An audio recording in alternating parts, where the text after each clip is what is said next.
أعوذ بالله من الشيطان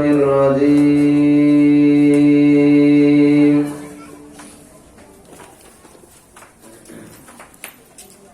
بسم الله الرحمن الرحيم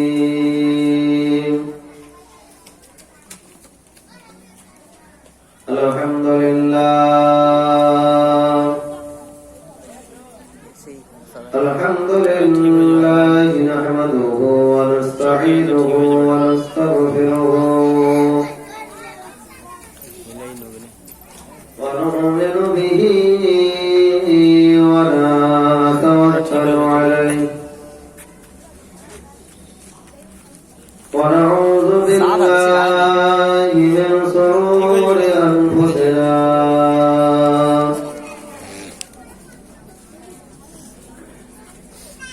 ومن سيئات أعمالنا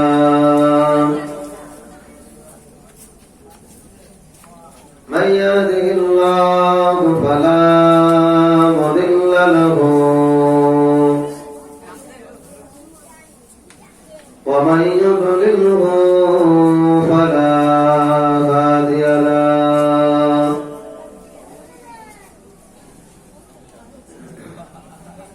ونشهد أن لا إله إلا الله وحده لا شريك له ونشهد أن وسيدنا وحبيبنا ومولانا محمدا عبده ورسوله وقال الله تعالى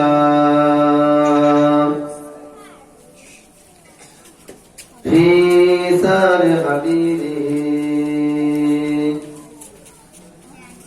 إن الله وملائكته يصلون على النبي يا أيها الذين آمنوا صلوا عليه وسلموا تسليما اللهم صل على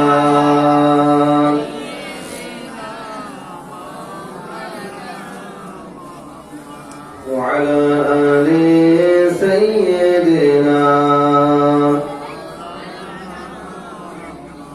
اللهم صل على سيدنا وعلى آل سيدنا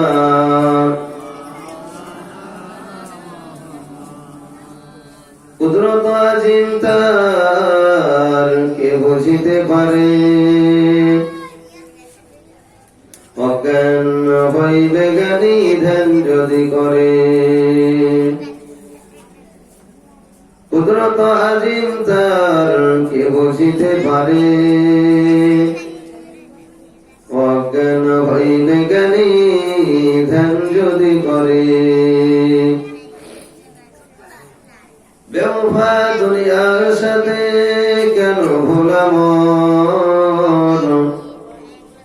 দিবানিসি করো তুমি খোদাকে স্মরণ গনায় ডুবিয়া গেলি ওরে বেসরণ কিয়ামতের দিন বলি না করিলি গণ পানি পানি করে তুমি পড়ে খাবে খাবি ওয়ারিসানি তাড়াতাড়ি দেবে তালা যাবি মালিকুল মউত রূহ যাবে নিয়া মালিকুল মউত রূহ যাবে নিয়া ঘরওয়ালা করে দাঙ্গা ভাগের লাগিয়া, ভাড়া হইতে ভালবতী যাইবে চলিয়া,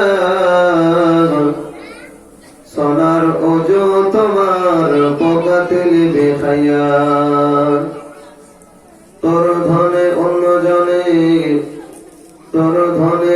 জনে উড়াবে বাধা, তুমি তো হইবে মাটির খরাক ভোগার। আল্লাহুম্মা সাল্লি আলা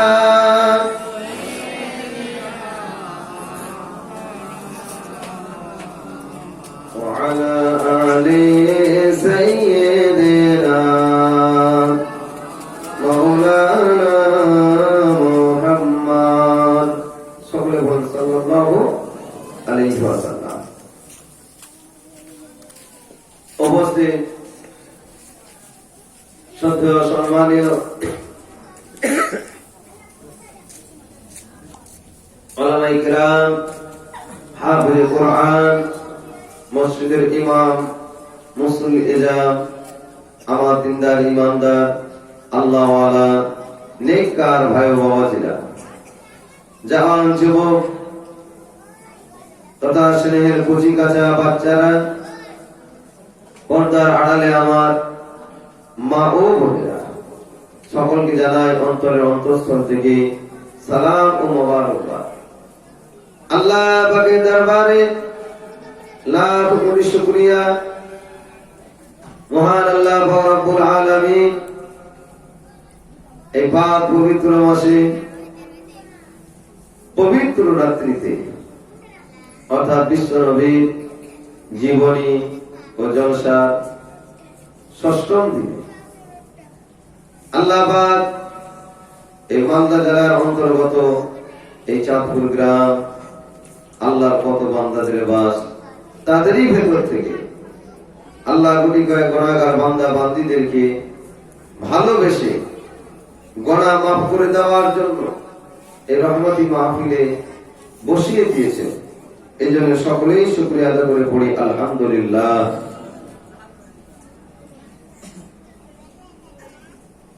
যাকে না সৃষ্টি করলে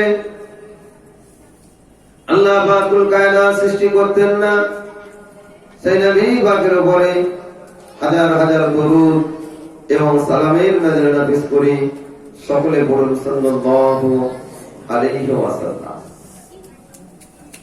আমার দিনদার ইমানদার আল্লাহওয়ালা নেককার ভাই ও বাবাজিরা, আমি আজকে আবার আপনাদের বলবো, নবীর জীবনী শুনলে শুধু হবে না, নবীর জীবন আদর্শকে ফলো করতে হবে। আল্লাহ পাক বলেন, কুল ইন কুনতুম তুহিব্বুনাল্লাহা ফাত্তাবিউনি ইউহিব্বুকুমুল্লাহ। যারা আমি আল্লাহকে পেতে চাও, আল্লাহকে ভালোবাসতে চাও, আল্লাহ বলেন আমার হাবিবকে ভালোবাসো, আমার হাবিবের অনুকরণ করো, তোমরা আমি আল্লাহকে পেয়ে যাবে, আমি আল্লাহর ভালোবাসা আদায় করব। শোনার মাধ্যম দিয়ে অনুকরণ নয়, নবী পাকের আদর্শই আদর্শিত হব, নবী পাকের জীবন চরিত্রতে আমাদের নিজেদের চরিত্রকে পাল্টাবো। আমার নবী পাক যেভাবে জীবন যাপন করেছেন, করতে বলেছেন, সেইভাবে আমরা জীবন যাপন করব। এর মাধ্যমে অনুসরণ অনুকরণের মাধ্যমে আমরা আল্লাহ আল্লাহ রসুলকে পেয়ে যাব ইনশাআল্লাহ। না হলে শুধু আমাদের শোনা বেকার হবে। নবী পাককে অনুকরণ করেছিল যারা, অনুসরণ করেছিল যারা, তারা সব জান্নাতি, তারা সব জান্নাতি, কোন সন্দেহ নাই। আমার নবী যেভাবে মক্কার জমিনে ইসলামকে পৌঁছেছেন, তারা তো মুসলমান ছিল না, তারা আল্লাহকে চিনত না, তারা আল্লাহকে জানতো না। আমার নবী তাদের কাছে পৌঁছে আল্লাহকে চিনিয়েছেন, রাসূলকে চিনিয়েছেন। তারা এমন চিনা আল্লাহকে চিনল রসুলকে এমন চেনা ছিল, রসুল নিজেই সেই সমস্ত সাহাবাদের জান্নাতের সার্টিফিকেট দিয়ে দিয়েছে। আমার রসুল বলেছেন, যারা ঈমানদার অবস্থায় ভালোবাসার দৃষ্টিতে, ভালোবাসার নজরে, ঈমানদার হালতে আমি রসুলকে একবার চামড়ার চোখে দেখলো, আমার রসুল বলছেন বারবার তার জন্য আল্লাহ জাহান্নামের আগুনকে হারাম করে দিল। বলুন সুবহানাল্লাহ। তাই আল্লাহর নবী মক্কার জমিন থেকে ইসলামের দাওয়াতের কাজ শুরু করলেন। নবী পাকের সাহাবারা, মক্কার মানুষেরা যাদের কাছে দিন ছিল না, ইসলাম যাদের কাছে ছিল না, যারা আল্লাহকে চিনত না, আল্লাহকে জানত না, যাদের বাপ দাদা মুসলমান ছিল না, সেই সমস্ত মানুষগুলো আমার রাসূলুল্লাহকে পেয়ে, আমার রাসূলুল্লাহকে দেখে আল্লাহকে তারা চিনে নিল, আমার রাসূলকে তারা ধরে নিল। ও ছেলেরা, যুবকেরা, তারা জান্নাতের সার্টিফিকেট প্রাপ্ত সাহাবা হয়ে গেল, দুনিয়া থেকে তারা চলে গেল। নবী পাককে ধরে আবু বকর সিদ্দিক কলেমা পড়ে মুসলমান হয়ে জান্নাতের সার্টিফিকেট পেল। হযরত ওমর ফারুক রাদিয়াল্লাহু তাআলা আনহু বাবা মুসলমান ছিল না, দাদু মুসলমান ছিল না, আমার নবী পাককে ধরে কলেমা পড়ে মুসলমান হয়ে জান্নাতের সার্টিফিকেট পেয়ে গেল। এইভাবে তারা জান্নাতের সার্টিফিকেট পেল। এই ওমর ফারুক যখন আবু জেহেল নবীকে মেরে উঠতে পারছে না, নবীকে শেষ করতে পারছে না, আবু জেহেল ঘোষণা দিয়েছিল যে নবী মুহাম্মদকে যে কতল করতে পারবে, দুনিয়া থেকে বিদায় করতে পারবে, মুহাম্মদ সাল্লাল্লাহু আলাইহি ওয়াসাল্লামের মাথাটা কেটে আনতে পারবে, আমি তাকে ইনাম দিয়ে বকশিশ করে তাকে বড় পুরস্কৃত করব। কেউ পারে না। এই ঘোষণা পাওয়ার পরে এক ইহুদি আমার নবীকে মারার জন্য, আমার নবীকে দুনিয়া থেকে বিদায় করার জন্য তরবারিতে ধাপ দিতে লাগলো। কেতাবে এসেছে 1 বছর ধরে সে ধাপ দিয়েছে। আমার নবীকে খুঁজেছে, পাইলে ওই দিন ধাপ দিয়ে গেছে, এক কবে আমার নবীকে দুনিয়া থেকে বিদায় করে দেবে। ছেলেরা, জওয়ানেরা, যুবকেরা, আমার নবী পাকে চলে যান। আবু তালেব ইন্তেকাল হয়ে যাওয়ার পরে ইন্তেকাল সম্পর্কে আজকে আর বর্ণনা করব না। নবী পাকে চাচা আবু তালেব ইন্তেকালের পরে নবীর উপরে অত্যাচার যখন বেড়ে গেল, নবী পাকের মাথা কাটার জন্য, নবী পাকের গর্দানকে আলাদা করার জন্য উঠে পড়ে লাগলো। ছেলেরা, জওয়ান, যুবকেরা, আমার মায়েরা, বোনেরা, আল্লাহর নবী লুকিয়ে লুকিয়ে সাহাবাদের ঘরে ঘরে ঘুরে বেড়ায়। সাহাবারা আমার নবীকে লুকিয়ে রাখে। রাতের অন্ধকারে নবী দিনের দাওয়াত শেষ করে নবী পাক মানুষের দ্বারে দ্বারে যায়, এইভাবে লুকিয়ে থাকে। এক তারিখ আমার নবী সাহাবাকে নিয়ে রাস্তা দিয়ে চলে যায়। ওই ইহুদি মানুষটা তরবারি নিয়ে আমার নবী পাকের কাছাকাছি চলে যায়, নবী পাককে শেষ করবে। 1 বছর ধরে তরবারি হাতে রেখেছে। সাহাবাদের ভিতরে খবর পৌঁছেছে ওই মানুষটা আসছে যে আমার নবীকে কতল করার জন্য তরবারি হাত দিয়েছে, ওই মানুষটা আসছে। নবী সাল্লাল্লাহু বলেন, ভয়ের কিছু নাই, ও আসছে, আসতে দাও। ও যদি ভালো নিয়েতে আসে, আমি রাসূল বলছি ওর ফল ভালো হবে, আর যদি ও ভালো নিয়েতে না আসে, আমি রাসূলুল্লাহর কাছ থেকে ও ঘুরে যেতে পারবে না। জোরে বলেন না সুবহানাল্লাহ। ছেলেরা, জওয়ানেরা, যুবকেরা, আল্লাহ নবী যখন কথা বললেন, ওই অবস্থায় দেখতে পাওয়া যায় কাছাকাছি যখন পৌঁছেছে, নিয়ত তার ভালো ছিল না। আমার রাসূলুল্লাহ গর্দানকে আলাদা করবে, আল্লাহর নবী ওই অবস্থায় একজন সাহাবার হাত থেকে একটা খেজুরের লাঠি নিয়ে আল্লাহর নবী ছুঁড়ে দিয়েছিলেন, তাকে মারার জন্য নয়, তাকে আটকানোর জন্য। কেটা মেরেছে ওই খেজুরের লাঠিটা ওই ইহুদি ব্যক্তিটার পায়ের গোড়ালিতে গিয়ে লেগেছিল, পায়ের গোড়ালিতে গিয়ে একটু লেগেছিল, আঘাত হয়েছিল। কেটা মেরেছে যে আঘাতটা এমন কোন আঘাত ছিল না, কেবলমাত্র উপরের নিচ ছালটা একটু উঠে গিয়েছিল।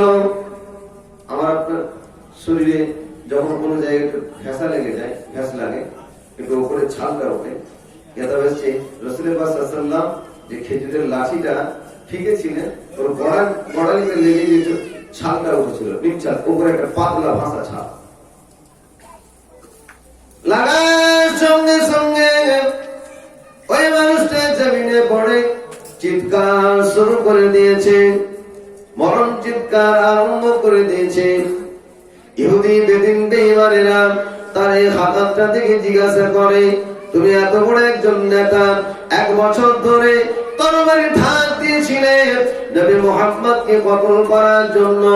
নবী মুহাম্মদ একটা খেজুরের লাঠি ফিকে দেওয়ায় পায়ের গোড়ালিতে লেগেছে, রক্ত বার হয় না, একটুখানি ছালটা উঠে গিয়েছে। এর কারণে যদি তোমার এই অবস্থা হয়, তবে তুমি বলছিলে মুহাম্মাদের মাথা কাটবো।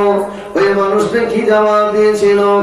এই মক্কার মানুষেরা শুনে রেখে দাও, জেনে রেখে দাও, আজকে আমি বুঝতে পারছি যদি মুহাম্মদ আমার দিকে একবার থুতুটা নিক্ষেপ করত, আমি বুঝতে পারছি মুহাম্মাদের থুতু যদি আমার গায়ে লাগতো, আমি হয়তো বেঁচে থাকতাম না। জোরে বলেন সুবহানাল্লাহ। আমার কপাল ভালো যে মুহাম্মদ সাল্লাল্লাহু আলাইহি ওয়াসাল্লাম লাঠিটা ছুঁড়েছে। আমার নবী কেমন নবী ছিল, কাউকে নবী আজ পর্যন্ত নবী আঘাত করে না। কেতা বেঁচেছে শুধু ওকে গার্ড দেওয়ার জন্য, ওকে আটকানোর জন্য রাসূল শুধু লাঠিটা ছুঁড়েছিলেন, মারার জন্য, যাতে ও আর আগিয়ে আসতে না পারে, যাতেই মরণ চিৎকার শুরু হয়ে গিয়েছিল। আল্লাহর নবী এইভাবে ইসলামে দাওয়াত দিয়েছেন, কলেমার দাওয়াত দিয়েছেন। পরবর্তী পর্যায়ে আমার নবীর আদর্শ কারা দেখে ওই মানুষগুলো কলেমা পড়ে মুসলমান হয়ে গেছে। ছেলেরা, জওয়ান, যুবকেরা, মায়েরা, বোনেরা, এইভাবে ইসলামের দাওয়াত, এইভাবে আমার আপনার কাছে ইসলাম এসে পৌঁছেছে। এইভাবে নবী কষ্ট করেছে দিনের জন্য, ইসলামের জন্য। নবী পাকের জীবন আদর্শের ভিতরে এসেছে নবী কাউকে আঘাত করে না, কাউকে মারে না, কাউকে দুঃখ দেয় না, কাউকে কষ্ট দেয় না, নিজের কষ্ট যন্ত্রণা সহ্য করেছে। আল্লাহর নবী এই অবস্থায় তার কানে একটা খবর আসলো, মক্কা শরীফ থেকে কিছুটা দূরে একটি পাহাড়ি উপত্যকা, একটি বস্তি আছে পর্বতের গায়ে। সেখানে একজন মস্তান বাস করে, একজন গুন্ডা বাস করে, একজন পালওয়ান বাস করে, যার নামটা রোকানা বলে নাম। নবী চিন্তা করলেন, মক্কার মানুষেরা যখন কলেমা পড়ছে না, আমাকে এইভাবে মারধর করছে, আমার উপরে জুলুম করছে, অত্যাচার করছে। আমার রাসূল চিন্তা করলেন, ওই উপত্যকায় 70 থেকে 80টা ঘরের মানুষের বসবাস আছে, তার ভিতরে ওই বস্তির সর্দার হচ্ছে ওই মস্তান রোকানা। ও যা বলে তাই সবাই শোনে। বস্তির একজন মডল, একজন সর্দার, এবং সে একজন পালোয়ান, একজন গুন্ডা। রাসূল চিন্তা করলেন, আমি রাসূল যদি তার কাছে অন্তত ইসলামটা পৌঁছে দিই, অন্তত ওর বস্তির মানুষগুলো সবাই কলেমা পড়ে নেবে। ও যদি কলেমা পড়ে নেয়, ওকে যদি ইসলামটা আমি পৌঁছাতে পারি, তাহলে ওর সাথে সাথে ওর কথা সবাই শোনে, তাহলে বাকি সবাই কলেমা পড়ে নেবে, মুসলমান। আমাকে বেশি আর কষ্ট করতে হবে না, বেশি খাটতে হবে না। এই না মনে করে আল্লাহর নবী জানার কাছে গেলেন, পাহাড়ের গায়ে চলে গেলেন। রোকানার সাথে দেখা হলো। আল্লাহর নবী বলেন, হে রোকানা, এদিকে আসো। কি খবর মুহাম্মদ? আগে থেকে একটা পরিচয় ছিল, আগে থেকে একটা জানাশোনা ছিল। তাই রোকানা আমার নবীকে দেখে বলছে, কি খবর মুহাম্মদ? কি খবর? বলে, রোকানা একটা খবর নিয়ে এসেছি। কি রোকানা তুমি যে পথে আছো, জোর জুলুম, অন্যায়, অত্যাচার, অবিচার, গরিবের মাল আত্মসাৎ করা, লুটে নেওয়া, মেরে নেওয়া, কেড়ে নেওয়া, রোকানা এ অন্যায় করে চলবে না। রোকানা ফিরে আসো, দুনিয়া কদিনের দুনিয়া, রোকানা মরতে সবাইকে হবে। রোকানা রে, যে আল্লাহ আমাকে তোমাকে তামাম মাখলুকাতকে সৃষ্টি করেছেন, এ রোকানা আমি তার পক্ষ থেকে এসেছি তোমার কাছে, আমি আল্লাহর সাথে তোমার একটু সম্পর্ক করাতে চাই। রোকানা আমি মুহাম্মদ তোমাকে আল্লাহকে চিনিয়ে দিতে চাই, তাই আমি মুহাম্মদ তোমায় বলি, আমার আল্লাহকে আল্লাহ বলে মেনে, আমাকে নবী বলে মেনে ঈমানের কলেমা পড়ে মুসলমান হয়ে যাও। আমি রাসূলুল্লাহ তোমার জান্নাতের জামিনদার হয়ে যাব। বলেন না সুবহানাল্লাহ। একজন গুন্ডার কাছে গিয়ে, বদমাশের কাছে গিয়ে, মডেলের কাছে গিয়ে, মাতুব্বরের কাছে গিয়ে রাসূল গিয়ে বলছেন, আমি এসেছি আল্লাহর পক্ষ থেকে তোমাকে আল্লাহর সাথে একটা সম্পর্ক করানোর জন্য, দিনের দাওয়াত এসেছি, তোমার অন্যায়, অত্যাচার, অবিচার করা, কোন করা কথা এসেছে। ওই রাস্তা দিয়ে যারা যেত, ওর পাশ দিয়ে, ওর বস্তির পাশ দিয়ে যারা যেত ব্যবসা বাণিজ্য করতে, সব পাড়ার লোককে ডেকে এনে, তার টিমকে ডেকে এনে মালগুলো সব কেড়ে নিত, লুট করে নিত, ছিনতাই করে নিত, এমনকি মার্ডারও করে নিত। আমার নবী তার কাছে গেলেন।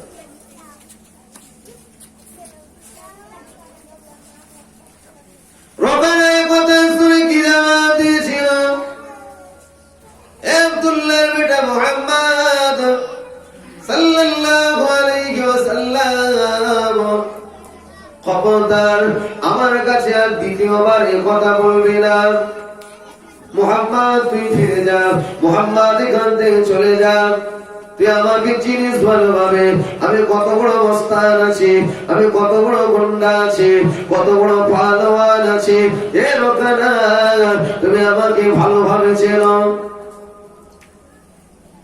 রোকানা এমন বড় পালোয়ান ছিল, কেউ তাকে হারাতে পারত না, তার জমিনে কেউ পিঠ ঠেকাতে পারত না, এত বড় গুন্ডা ছিল, মস্তান ছিল।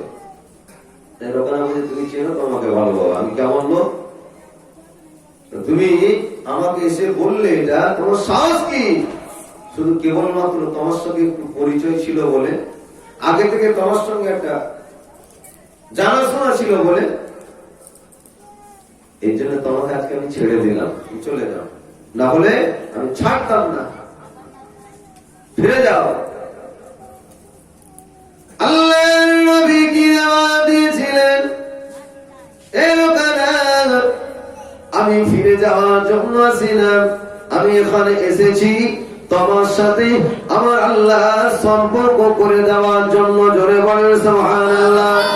নবী পাকের মন চাই আল্লাহ পাক রোকানাকে কষ্ট করে, এর উপরে একটু মেহনত করে, রোকানাকে একটু পরিশ্রম করে, বুঝিয়ে সুঝিয়ে যদি আল্লাহ তোমার পথে ফিরাতে পারে, এর বস্তির সব মানুষগুলো ফিরে যাবে।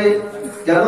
একে সবাই অনুসরণ করে, এ যা বলে তাই হয়, এই জন্য নবী ফিরতে চাই না। রোকানা এসেছি তোমার সাথে আল্লাহ সম্পর্ক করার জন্য।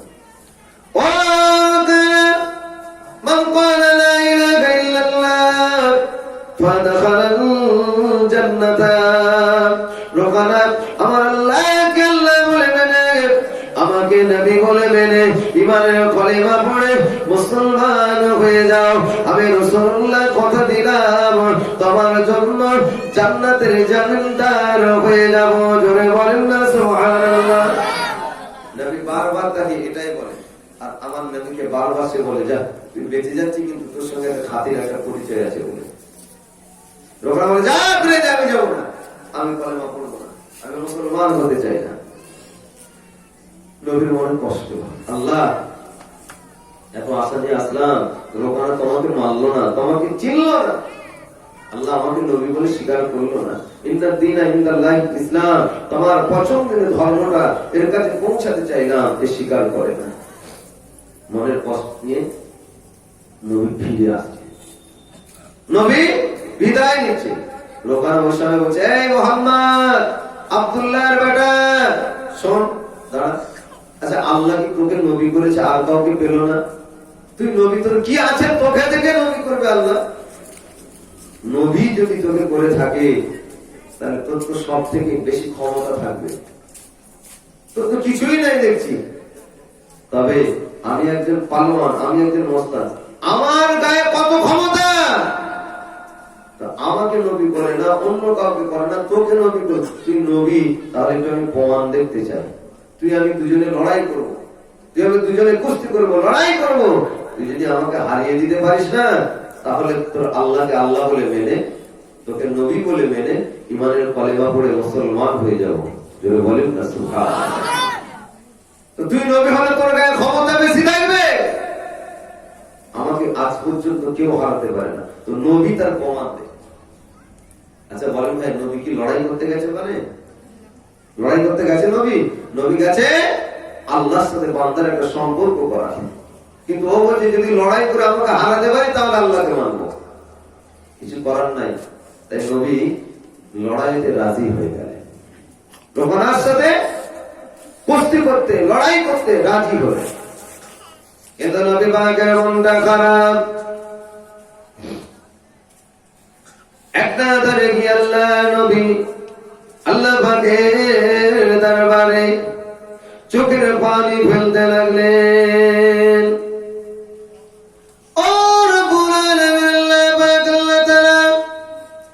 আমি মুহাম্মদ সাল্লাল্লাহু আলাইহি ওয়াসাল্লামকে নবী করে দুনিয়ায় পাঠিয়েছ।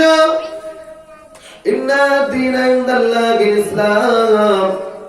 এরপর প্রদর্শন করে পাঠিয়েছ, তোমার দিন পৌঁছানোর জন্য পাঠিয়েছ। আল্লাহ আমার মনে আসা এরকানা যদি কলেমা পড়ে মুসলমান হয়ে যায়, এই বস্তির সবাই মুসলমান হয়ে যাবে।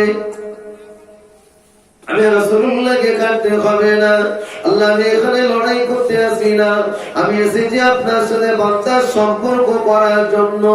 কিন্তু রোকানা আমাকে প্রস্তাব দিয়েছে, আল্লাহ যদি তোকে নবী করে থাকে তোর গায়ে থাকবে ক্ষমতা বেশি। আমার গায়ে কত ক্ষমতা কেউ হারাতে পারে না ভাই। আজকে তুই যদি আমাকে হারিয়ে দি, তুই নবী যদি এটা প্রমাণ করাতে পারে, আল্লাহকে আল্লাহ বলে মেনে, তোকে নবী বলে মেনে ইমানের কলেমা পড়ে মুসলমান হব। আল্লাহ রোকানা এই প্রস্তাব আমাকে দিয়েছে। রব্বুল আলামিন আল্লাহ, আমি নবী মুহাম্মাদের কোনো ক্ষমতা নাই গো আল্লাহ, আমার শরীরে এমন কোনো ক্ষমতা নাই এত বড় বীর পালোয়ানকে, মস্তানকে হারাতে পারি।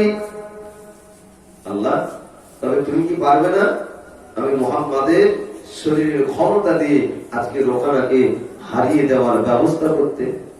নবী কাঁদে। আমি লড়াই করতে আসি না, কিন্তু ও চেয়েছে হারাতে পারলে তোমাকে চিনে নেবে, আমাকে মেনে নেবে। আল্লাহ পাকের দরবারে নবী আমার নূরের চোখ থেকে ফাটা ফাটা পানি তুলে কাঁদে। ও ছেলেরা, যুবকেরা, আমার আল্লাহ পাক জিবরাইল ফেরেশতায় ডাক দিলেন, ও ফেরেশতা জিবরাইল চলে যাও, চলে যাও রোকানার বস্তিতে গিয়ে, রোকানার কাছে গিয়ে নবী আমার ইসলাম পৌঁছাতে গিয়ে নবী আমার গ্যারেসম্যান হয়ে গিয়েছে। নবী লড়াই করতে যায় না, বান্দার সাথে আল্লাহর সম্পর্ক করাতে গিয়েছে। এই জিবরাইল রে, নবী আমার রাজি হয়ে গিয়েছে। নবী আমার কাছে চোখের পানি ফেলে কাঁদতে শুরু করেছে। এ জিবরাইল, আমি আল্লাহ সব সহ্য করি, আমার বন্ধু যখন আমি আল্লাহর কাছে পানি ফেলতে থাকে, চোখের পানি ফেলতে থাকে, আমি আল্লাহ ওই পানিটা দেখলে সহ্য করতে পারি না। আমার হাবিবকে গিয়ে বলে দাও, আমার বন্ধুকে গিয়ে জানিয়ে দাও, আজকের দিনে আমি আল্লাহ আমার হাবিবের পক্ষ নিয়ে নিলাম। আমি আল্লাহ আজকে রোকানার সাথে লড়াই জয়ের পতাকা আমি আল্লাহ আমার হাবিবের হাতে ধরিয়ে দিলাম। যাও আমার হাবিবকে বলো, চিন্তা করতে পারবে না, লড়াই করুক, আমি আল্লাহ আমার হাবিবের সাথে আছি, আজকে রোকানা জিততে পারবে না। জোরে বলেন না সুবহানাল্লাহ। হাত না দিয়ে রোকানার কাছে আসে। রোকানা বস্তির মানুষদেরকে ডাকলেন, এই বস্তির মানুষেরা তোমরা এসো গো, আজকে মুহাম্মাদের সাহস কত, সে আমার সাথে লড়াই করবে, লড়াই দেখবে মুহাম্মাদের সঙ্গে রোকানার লড়াই। রোকানার বস্তির মানুষেরা, মহল্লার মানুষেরা সব বেরিয়ে চলে আসে। আমার নবী রেডি। রোকানা বলে মোহাম্মদ লাও আগিয়ে আসো। নবী বলেন আমি তো আগে যাব না। কেন? আমি তো লড়াই করার জন্য আসি না, তুমি লড়াই করার প্রস্তাব দিয়েছো। তুমি আঘাত করলে তারপর আমি তার প্রতিঘাত করবো। যেটা বলেন না সুবহান। তুমি শুরু করবে তারপরে আমি শেষ করব, তার প্রতিরোধ করব। ছেলেরা, জওয়ানেরা, যুবকেরা, মায়েরা, বোনেরা, আল্লাহর নবী একা আছেন, রোকানার বস্তির মানুষেরা সবাই আছে, চতুর্দিকে ঘিরে ফেলেছে। রোকানার সাথে আমার নবী পাকের কুস্তি লড়াই শুরু হয়ে গেল।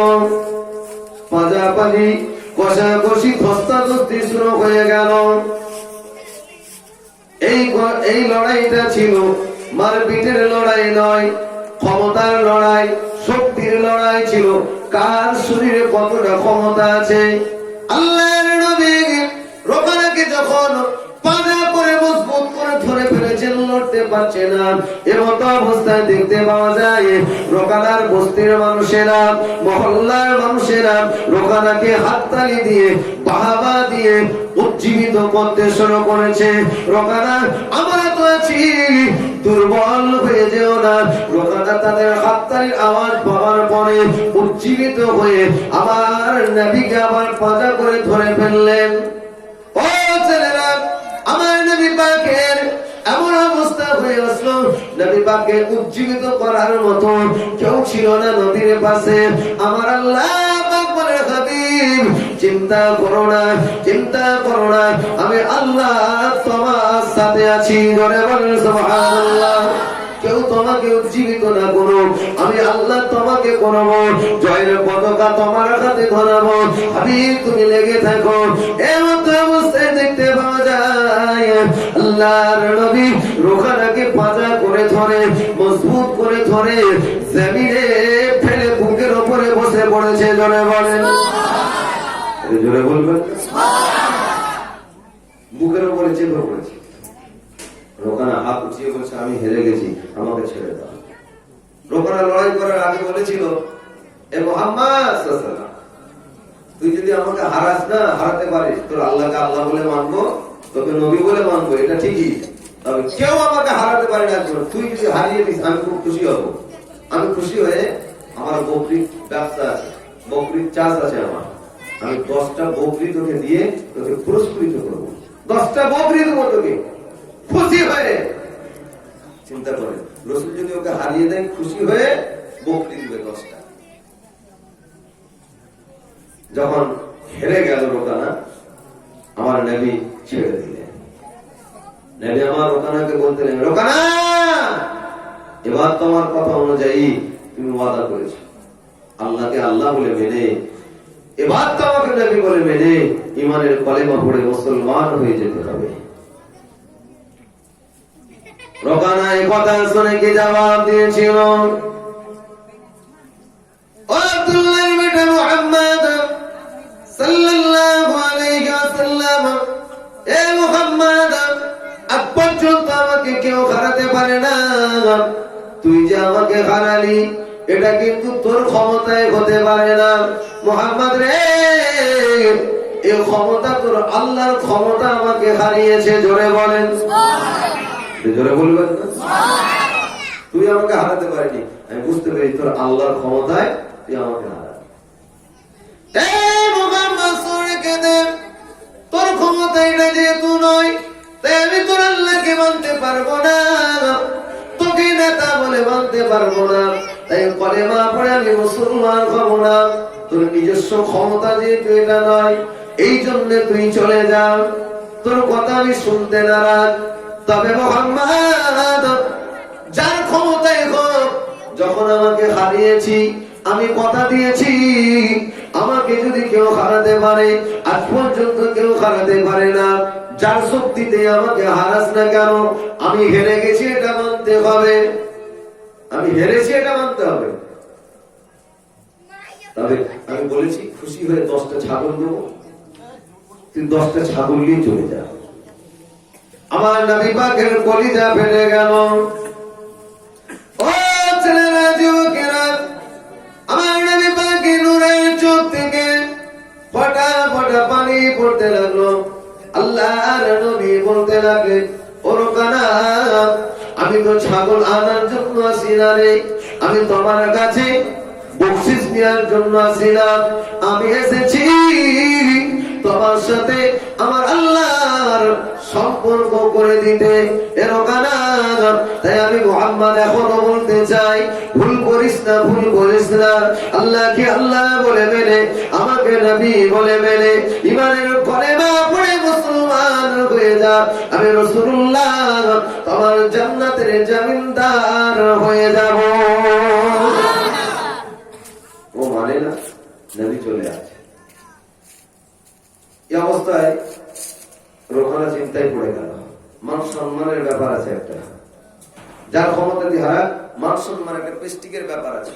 মোহাম্মদকে ডাকলেন, আমার মোহাম্মদ দাঁড়া, কিন্তু আমাকে একবার হারালি, তুই আর একবার তুই হারা দিবি, দেখি তোর কত ক্ষমতা। আবার নবীর সাথে কুস্তি করার অঙ্গীকার হলো। মোহাম্মদ, এবার কথা দিচ্ছি, তোর আল্লাহকে আল্লাহ বলে মেনে নেবো, তুই যদি আমাকে হারিয়ে দিস। আর খুশি হয়ে আবার 10টা ছাগল নবী দ্বিতীয়বার কুস্তিতে রাজি হলেন, রোকানাকে হারিয়ে দিলেন। জোরে বলেন না সুবহানাল্লাহ। আবার একই কথাই বললেন, তুই আমাকে হারাতে পারবি, যাই বল, তোর ক্ষমতাই কিন্তু নয়, এটা তোর আল্লাহরই ক্ষমতা। তবে আমি যেহেতু হারিয়ে ফেলেছিস আমাকে, আমি 10টা ছাগল চিলিয়ে বলা, আল্লাহর কথা আমি মানবো না, আল্লাহকে আল্লাহ বলে মানবো না, তোকে নবী বলেও মানবো না। নবীর এবারে কষ্ট বাড়বে না কমবে? প্রথমবারের থেকে এবারে কষ্ট বাড়বে না? ও খামাখায় আমি তো বেশ পালিয়ে যাচ্ছিলাম, ও আবার আমাকে বললো।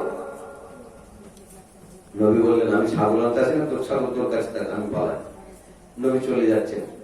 আবার প্রেস্টিজের ব্যাপার, তাই তো যতই হোক বস্তির মানুষরা দেখলো 2বার হারিয়ে দিয়েছে, এবার আমি যে কোনো উপায় জিতবো। মোহাম্মদরা, এবারে হারাতো আমাকে, তোর আল্লাহকে আল্লাহ বলে মানবো, তোকে নবী বলে মানবো, কলেমা পড়ে মুসলমান হবো। আর কথা দিচ্ছি 10টা ছাগলকে বলেছি, তুই যদি আমাকে হারিয়ে দিস, আমি আল্লাহকে আল্লাহ বলে মেনেও নেবো, কলেমা পড়ে নেবো, আর 30টা ছাগল আমি দিয়ে দেবো, আমার ওয়াদা অনুযায়ী। আল্লাহ নবী আল্লাহ পাকের দরবারে ফরিয়াদ করলেন, আল্লাহ পাকের ইশারা হয়ে গেল, আমি চিন্তা করো না, করো না, আমি আল্লাহ জয়ের পতাকাকে তোমার কাছে দিয়েছি, আমি আল্লাহ তোমার সাথে আছি, চিন্তা করো না। আল্লাহ নবী আবার তৃতীয়বারে লড়াই শুরু করলেন, কুস্তি শুরু করে দিলেন। অনেকক্ষণ ধরে পাজাপাজি কষাকষি হতে লাগলো। ও ছেলেরা, যুবকেরা, এমন একটা সময় এসে গেল, এমন একটা অবস্থা এসে গেল, আল্লাহর নবী রোকানাকে ফাঁদা করে ধরে জমিনে ফেলে বুকের ওপরে বসে গলাটা টিপে ধরেছেন। রোকানা হাত দুটো উঠিয়ে নিলেন, আমি হেরে গেলাম। আল্লাহর নবী তাকে ছেড়ে দিল। আল্লাহর নবী তাকে ছেড়ে দিয়ে এবার বলতে লাগলো, রোকানা, এবার তো তোমাকে মানতে হবে। তাই আমি মুহাম্মদ তোকে জানিয়ে দিলাম, আমি মুহাম্মদ তোমাকে জানিয়ে দিলাম, এবার আমার আল্লাহকে আল্লাহ বলে মেনে, আমাকে নবী বলে মেনে, ইমানের কলেমা পড়ে মুসলমান হয়ে যাও। আমি রাসূলুল্লাহ বলছি, তোমার জান্নাতের জমিনদার হয়ে যাব, আমি তোমার জান্নাতের জমিনদার হবো। এবার আল্লাহকে আল্লাহ বলে মানো।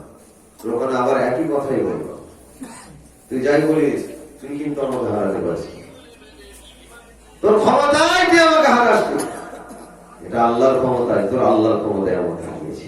তাই আমি হেরে গেছি ঠিকই, তোর ক্ষমতায় যেহেতু হারাতে পারিস নি, তোর আল্লাহর ক্ষমতায় হারিয়েছি। আমি কথা দিয়েছি, খুশি হয়ে 10টা 30টা ছাগল যা নিয়ে চলে যাবে।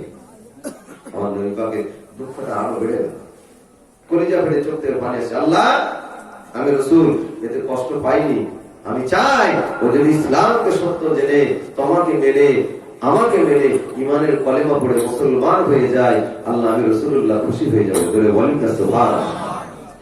ফিরে আসছে রোকানা, ওই অবস্থা তো আমার নবীকে ডাকছে, এই মুহাম্মদ, তুই যদি সত্যিকারের নেতা হস, তাহলে তোর কথা তো সবাই শুনবে, তোর কথা তো নেতা বলে সবাই মানবে। মাখলুকাতের নেতা। ওই পাহাড়ে একটা কাঁটা গাছ ছিল, কেউ বর্ণনা করছে সেকুল গাছ, কেউ বর্ণনা করছে কুল গাছ, কাঁটা যুক্ত মোটামুটি একটা গাছ ছিল। বলছে ওই গাছটা তোর কথা শুনবে, ওই গাছটা কথা শুনবে, তুই বললে কিছু? আল্লাহ নবী বলেন, হ্যাঁ শুনবে। মনে করি ওই গাছটা নিয়ে ওই গাছের সঙ্গে কিছু কথা বলতো, গাছ থেকে কেমন নবী বলে মানে একটা কিছু ক্ষমতা, একটা ঐশ্বর্য, একটা অলৌকিক একটা ঘটনা, তুমি নবী কেমন দেখান।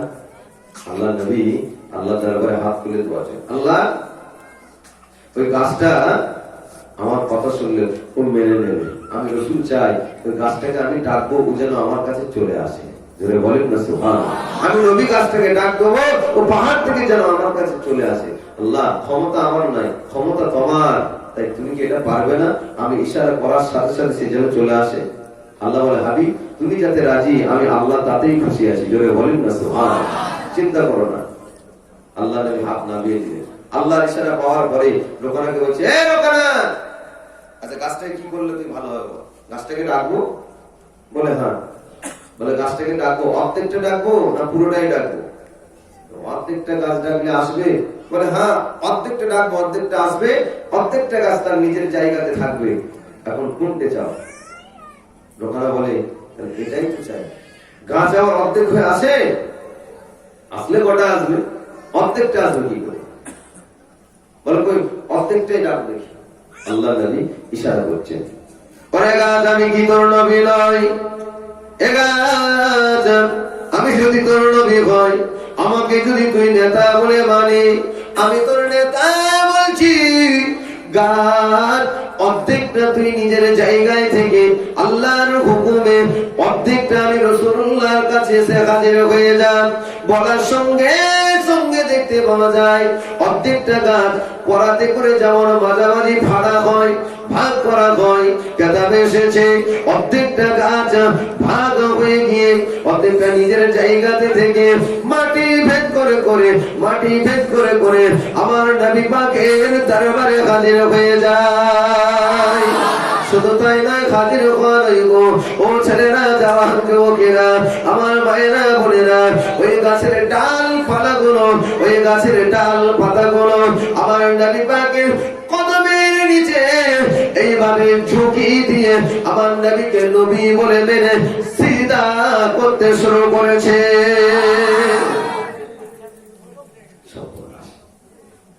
কি অলৌকিক ঘটনা, কি মুজিজা! অর্ধেকটা গাছ চলে আসে। রোকানা দাঁড়িয়ে দেবে, এবং তুই এবার গোটা করতে পারিস? যে আল্লাহ অর্ধেকটা করিয়েছেন, সে আল্লাহ গোটা করতে পারে না? পারেনি? বলে আমার নবী বলেন, আল্লাহ ক্ষমতা আমার কিছু নাই, সব ক্ষমতা তোমার। আল্লাহ তুমি পারবে না গাছটা আবার একই ভাবে গোটা করতে? আল্লাহ বলে, হাবিব তুমি যাতে রাজি, আমি আল্লাহ তাতেই খুশি। জোরে বলেন না সুবহানাল্লাহ। তুমি যেটা চাও সেটাই হবে।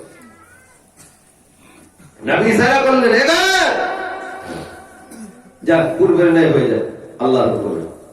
গাছ আবার কিছু গিয়ে একসাথে আমার জড়া লেগে গেল। জোরে বলেন না সুবহানাল্লাহ।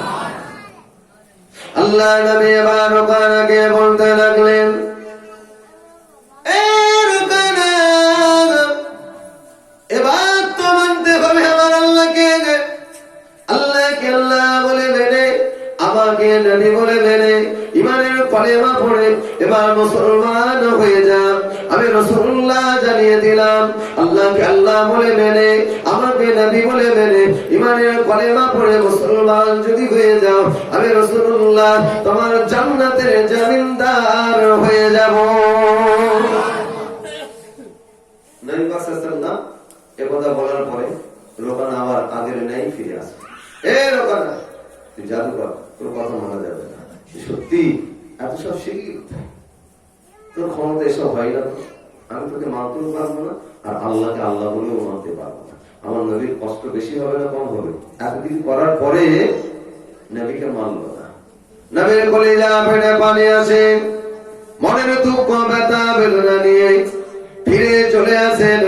নবী পাকের সাথী সঙ্গীদেরকে ঘটনাটা বলতে লাগলেন, এইভাবে আমি চলে গিয়েছিলাম বাবারা,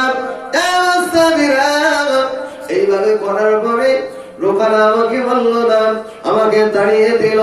নবী পাকের দুঃখের পানি চোখ থেকে বার হয়। কেতাবে এসেছে রোকানা কলেমা পড়েন না, হিজরতের পরে কোন এক সময় রোকানা ভুল বুঝতে পেরে আমার নবী পাকের দরবারে গিয়ে কলেমা পড়ে মুসলমান হয়েছিল। জোরে বলেন সুবহানাল্লাহ। তখন কলেমা পড়ে না, পরবর্তী পর্যায়ে রোকানা এগুলো নিয়ে শুয়ে শুয়ে ভেবেছিল, সত্যি তো, কি করে হতে পারে, এটা নবী না হলে হতে পারে না, এ রাসূল না হলে হতে পারে না। এ নিয়ে ভাবতে ভাবতে ইমানের নূর এসে পৌঁছেছিল। তাই পরবর্তী পর্যায়ে রোকানা কলেমা পড়ে মুসলমান হয়েছিল। আজকে আমার রাসূলের কথা শুনছি আমরা তো শুধু এখান থেকে শুনে উঠে যেতে পারলে বাঁচি, আর তোমরা ভাবি না, শুয়ে শুয়ে চিন্তা করি না, তাই কবরে কি হবে, আমাদের অবস্থা কি হবে, আমাদের দুনিয়াতে এইভাবে কতদিন কাটবে, আখিরাতে কতদিন থাকতে হবে, কিয়ামতের দিনে কতদিন থাকতে হবে, মাথার আঘাত করে সূর্য আসবে, ওই দিনে বাঁচবো কি করে, এ নিয়ে তো আমরা ভাবি না।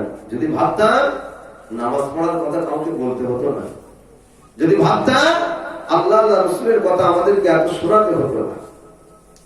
তাই আমার রাসূল মনের দুঃখ নিয়ে ফিরে আসলেন। রোকানা যখন পরবর্তী পর্যায়ে আমার রাসূলের দরবারে যায়, আমার রাসূলকে বলছে, ওই লোকটা তো আপনাকে ওই তো এইভাবে কষ্ট দিয়েছিল, দুঃখ দিয়েছিল। আমার রাসূল বলছে, হ্যাঁ রবিজুল আসছে, ওকে ধরে নেবো, ও সেদিন আপনাকে এত কষ্ট, ওকে ধরবো, ঘাটতে ধরবো। রাসূল বলছে, খবরদার, ও আসছে যেখানে আমার কাছে আসতে দাও না, চলে আস। হুজুর আমি সেই রোকানা, আপনাকে কত দুঃখ দিয়েছিলাম, ব্যথা দিয়েছিলাম, কষ্ট দিয়েছিলাম, হুজুর আমি বুঝতে পেরেছি আজকে আমার ভুল। অবশ্যই আপনি যদি আল্লাহর নবী না হতেন, ওই কাজ কখনো অর্ধেকটা হয়ে আপনার কাছে আসতো না, আবার কি জড়া লাগতো না। বারহাত আমি সাক্ষী দিচ্ছি আপনি নবী, জোরে বলেন না সুবহানাল্লাহ। আমার নবী পাকের ওই দিনে চোখে পানি চলে আসলো। রোকানার কথাটা শুনে নবী পাকের চোখ দিয়ে পানি চলে আসলো। রোকানা বলতে লাগলেন, ইয়া রাসূলুল্লাহ, ইয়া হাবিবাল্লাহ, হুজুর আমাকে দিয়া তুমি ক্ষমা করুন, গুস্তাখি আল্লাহর রাসূল মাফ করুন, হুজুর আপনি আমাকে নূরের খালাত দিয়ে ঈমানের কলেমা পড়িয়ে মুসলমান করে নেন। আল্লাহর নবী কলেমা পড়িয়ে মুসলমান করলেন, নূরের চোখ দিয়ে ফোঁটা ফোঁটা পানি পড়ছে। আল্লাহর নবীকে রোকানা বলতে লাগলেন, ইয়া রাসূলুল্লাহ, ইয়া হাবিবাল্লাহ, হুজুর ওই দিনের দুঃখ কষ্ট ব্যথা এখনো কি আপনার মনে আছে? হুজুর আপনি কি আমাকে ক্ষমা করেন নাই? আপনার চোখ থেকে পানি পড়ছে কেন? হুজুর আপনার মনে কি দুঃখটা এখনো আছে? ক্ষমা করেন না। আল্লাহর নবী বলেন, ও বাবা রোকানা, ওই দিনে তুমি যখন মানো না আমার কষ্ট হয়েছিল, ওই দিনে আমার চোখ থেকে পানি এসেছিল, আজকে আমার চোখ থেকে পানি আসছে যখন তুমি সত্য জেনে আল্লাহকে আল্লাহ বলে মেনে আমাকে নবী বলে মেনে ঈমানের কলেমা পড়ে মুসলমান হয়ে গেলে। ও বাবা রোকানা, আজকে তোমাকে দেখে আমি রাসূলুল্লাহ খুশি হয়ে গিয়েছি, তাই এই খুশির চোটে আমি রাসূলের চোখ থেকে পানি এসে গেছে, জোরে বলেন সুবহানাল্লাহ। মানুষ যখন দুঃখ পায়, অতিরিক্ত দুঃখ, তখন চোখ থেকে অটোমেটিক পানি আসে। আর মানুষ যখন অতিরিক্ত খুব খুশি হয়ে যায়, খুশির চোটে চোখ থেকে পানি আসে। রাসূল বলছে, সেই দিনের পানিটা আজকের পানিটা সম্পূর্ণ আলাদা। আজকের পানি হলো খুশির পানি, জোরে বলেন না সুবহানাল্লাহ। ও ছেলেরা, যুবকেরা, ভাইরা, বোনেরা, আল্লাহর নবীর পাক বিবি খাদিজাতুল কুবরা রাদিয়াল্লাহু তাআলা আনহা ঘরের মধ্যে বসে আছেন। সন্ধ্যা হয়ে গেছে। আল্লাহর নবীর পাক বিবি আমাদের আম্মা জান খাদিজাতুল কুবরা ঘরে বসে বসে কাঁদছেন, একাকী কাঁদছেন। নবী তখন কাবা শরীফের সন্নিকটে ছিলেন। ছেলেরা, জানের যুবকেরা, হযরতে ফাতেমা জোহরা রাদিয়াল্লাহু তাআলা আনহার বয়স 6 থেকে 8 এর ভিতরে। হযরতে ফাতেমা ঘরের ভিতরে গেলেন। আম্মা জান খাদিজাতুল কুবরা রাদিয়াল্লাহু তাআলা আনহা একাকী ঘরে গুনগুন গুনগুন গুনগুন করে কাঁদছে। বাবা টপ টপ করে চোখে পানি পড়ছে। হযরতে ফাতেমা বুঝতে পারছেন না কি ব্যাপার, মা একা একা কাঁদছে কেন? আব্বা যেন নাই, কি হলো মায়ের? আমার নবীর কাছে ছুটে গেলেন ফাতেমা। আব্বা জান, কি ফাতেমা? আব্বা, আম্মা যেন কাঁদছে বাড়িতে, কেউ নাই, একা একা কাঁদছে। মা কি হয়েছে বলে না, তাই আপনাকে খবর দিতে এলাম। আমার নবী যখন শুনলেন পাক বিবি খাদিজা কাঁদছে, আমার রাসূলের চেহারাটা মলিন হয়ে গেল। আমার খাদিজা কাঁদছে, মুহূর্তের মধ্যে আল্লাহর নবী আম্মা রাদিয়াল্লাহু তাআলা আনহা ঘরের মধ্যে চলে আসলেন। ও খাদিজা, কেন তুমি কাঁদো? ও খাদিজা, কিসের তোমার কষ্ট? খাদিজা, তোমার শরীরটা কি অসুস্থ? আল্লাহর নবী মা খাদিজার কপালে হাত দেয়, মা খাদিজার গায়েতে হাত দেয়। খাদিজা, তোমার শরীরটা কি অসুস্থ? কেন তুমি কাঁদছো? কি হয়েছে? কিসের তোমার দুঃখ? আমাদের খাদিজাতুল কুবরা রাদিয়াল্লাহু তাআলা আনহা বলতে লাগলেন, ইয়া রাসূলুল্লাহ, ইয়া হাবিবাল্লাহ, যুবরাজে মাফ করুন, আমি খাদিজার কোনো কিছুই হয় না, আমি খাদিজার শরীর অসুস্থ নয়, হুজুর আমি খাদিজার মনের ভিতরে কোনো কষ্ট নাই। ইয়া রাসূলুল্লাহ, ইয়া হাবিবাল্লাহ, হুজুর আপনি চিন্তা করবেন না। আল্লাহর নবী বলেন, খাদিজা তুমি যাই বলো না কেন, মানুষকে কেউ এমনি এমনি কাঁদে, কি হয়েছে তোমার বলো, আমি রাসূলুল্লাহ তো আছি, আমাকে তুমি একটু বলো। খাদিজা, তোমার চোখের পানি দেখলে পরে আমি রাসূলুল্লাহ আর সহ্য হয় না। জোরে বলেন সুবহানাল্লাহ। তোমার চোখের পানি আমি সহ্য করতে পারি না, তোমার কোনো কিছু হলে আমি সেই কষ্টটা মানতে পারি না। খাদিজা, কি হয়েছে বলো। আমার নবী পাকের আদর্শ দেখছেন, স্বামী স্ত্রী কেমন মহাব্বত, ভালোবাসা। আমাদের ঘরের মায়েদের শরীর অসুস্থ, ছেলে ফোন করছে, আব্বা মায়ের শরীর খারাপ, জান ওষুধ দিয়ে একটু দেন না, ওষুধ এনে দে। মায়ের শরীর অসুস্থ, আমি এমনি অসুস্থ, ঘর থেকে বেরিয়ে অসুস্থ, যা করে হোক, আমি সে যখন যাবো যে চিকিৎসা করবো। আমাদের ঘরের বাপেদের এরকম একটা স্বামী স্ত্রীর মহাব্বত দেখতে পাওয়া যায়। আমার নবী কি মহাব্বত, সঙ্গে সঙ্গে মুহূর্তের মধ্যে গেলেন, খাদিজা কি হয়েছে বলো, তোমার কষ্ট হলে আমার বড় কষ্ট হয়, আমি মানতে পারছি না, কি হয়েছে? এমনি কেউ কাঁদে না, বলো কি হয়েছে। মা খাদিজাতুল কুবরা রাদিয়াল্লাহু তাআলা আনহা চোখ ভরা পানি, বুক ভরা বেদনা নিয়ে কি জবাব দিয়েছিলেন, ইয়া রাসূলুল্লাহ, ইয়া হাবিবাল্লাহ, আমি খাদিজা কেন কাঁদি, তার যথেষ্ট কারণ আছে। হুজুর, আমার কোন মনের দুঃখে কাঁদি না, শরীর অসুস্থর জন্য কাঁদি না, হুজুর যথেষ্ট কান্নার কারণ আছে। আমি খাদিজা যখন অন্ধকার ঘরের ভিতরে ঢুকলাম, আমি খাদিজা যখন ঘরের ভিতরে প্রবেশ করলাম, আমি খাদিজা ঘরে কোনো কিছু দেখতে পাচ্ছি না, অন্ধকার অন্ধকার। ইয়া রাসূলুল্লাহ, ইয়া হাবিবাল্লাহ, অন্ধকার ঘরটা দেখে আমি খাদিজার মনে পড়ে গেল কবরের কথা। 3.5 হাত মাটির ভিতরে কতটা অন্ধকার থাকবে। ইয়া রাসূলুল্লাহ, ইয়া হাবিবাল্লাহ, আমি খাদিজার বয়স হয়ে গিয়েছে।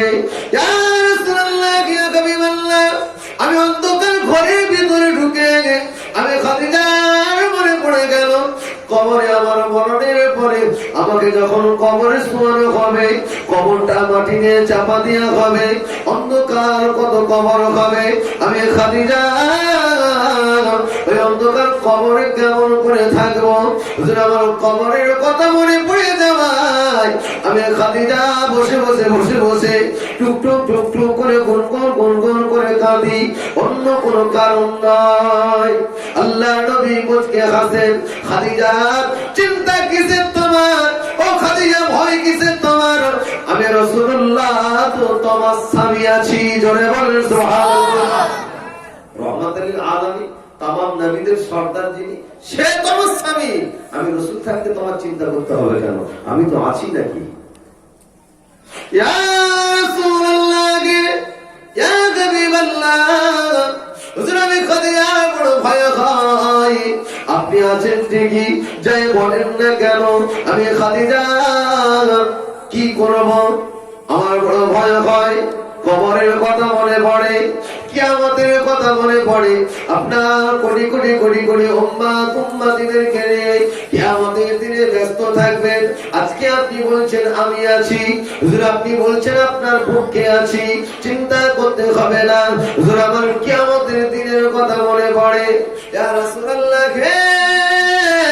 ইয়া হাবিবাল্লাহ, আপনি আমাকে যখন এত ভালোবাসেন বলেন, কিয়ামতের দিনে কি আমি আপনাকে পাবো?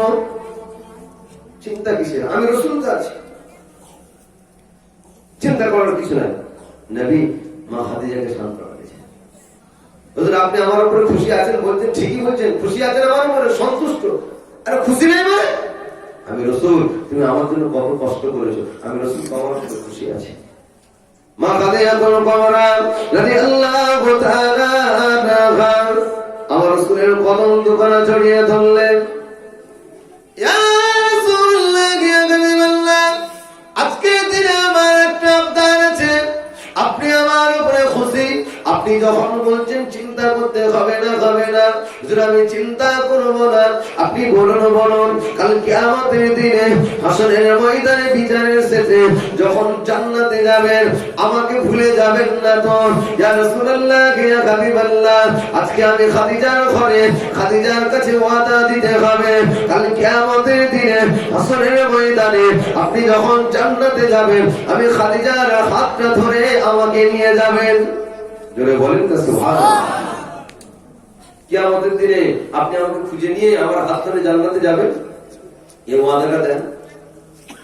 আল্লাহর নবী বলেন, ও খাদিজা শুনে রেখে দাও, জেনে রেখে দাও, আমি রাসূলুল্লাহকে তুমি এত ভালোবাসো, আমি রাসূলুল্লাহর জন্য কত কষ্ট করেছো, আমি আজকে এটাও কথা দিলাম, এটাও ওয়াদা দিলাম, কাল কিয়ামতের দিনে হাসরের ময়দানে কোটি কোটি উম্মতের ভিতরে যেখানেই থাকো না কেন আমি রাসূল কথা দিচ্ছি, তোমার হাতটা ধরে আমি রাসূল সঙ্গে করে নিয়ে জান্নাতে যাব। জোরে বলেন সুবহানাল্লাহ।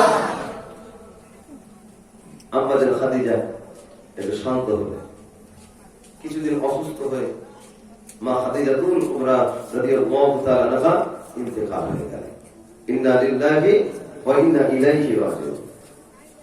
কথা গেছে যে আমার নবীর চাচা আবু তালেব যে মাসে ইন্তেকাল করেছিলেন শাওয়াল মাসের চাঁদে, মা খাদিজাও তার কিছুদিন পরে 3 দিন 4 দিন মোটামুটি 1 সপ্তাহের ভেতরেই এরকম মা খাদিজাও ইন্তেকাল হয়ে গেলেন। নবী পাকের মনে বিরাট কষ্ট, নবী পাকের মনে বিরাট দুঃখ। নবী পাকের ওই বছরটা নবী নিজেই বলতেন এটা খুব চিন্তার বছর, এটা খুব দুঃখের বছর, খুব মন মরা আমার নবী, ভালো লাগছে না, আমাদের মন খুব খারাপ, যেখানেই যায় মন বেশ ভালো নাই, মলিন চেহারা।